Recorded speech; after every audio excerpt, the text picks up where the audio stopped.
With a piercing gaze, Harris addressed the men in the audience, imploring them to rise up in support of women's rights. This was no mere suggestion, it was a fervent call to action, resonating deeply throughout her impassioned speech, urging them to safeguard the rights of their loved ones. She illuminated the dire struggle for reproductive freedom, particularly within the borders of Texas, and rallied the crowd to mobilize and organize.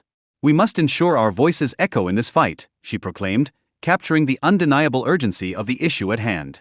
In stark contrast, the atmosphere at Donald Trump's event was shrouded in disorganization.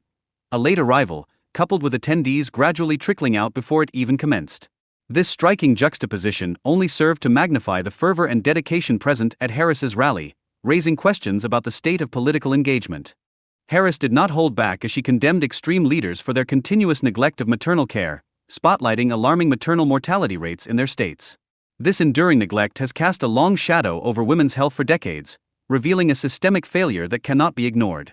Turning her attention to the younger voters in the crowd, she urged them to awaken to their immense power and the critical importance of their participation in elections. Many, she noted, were preparing to cast their votes for the very first time, igniting a spark of hope for the future.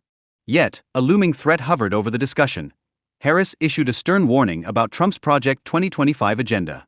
This controversial initiative aims to restrict access to reproductive health care, chillingly including the tracking of women's miscarriages and imposing limits on contraception.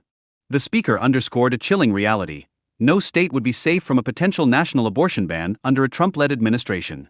This grim prospect would cast a wide net, ensnaring all women across the nation, even those in states heralded for their protective legislation. Congressmember Al R. took the stage, shedding light on Ted Cruz's dismal response during the Texas crisis. His illustration of this political irresponsibility starkly highlighted how politicians can abandon their constituents when they are needed most.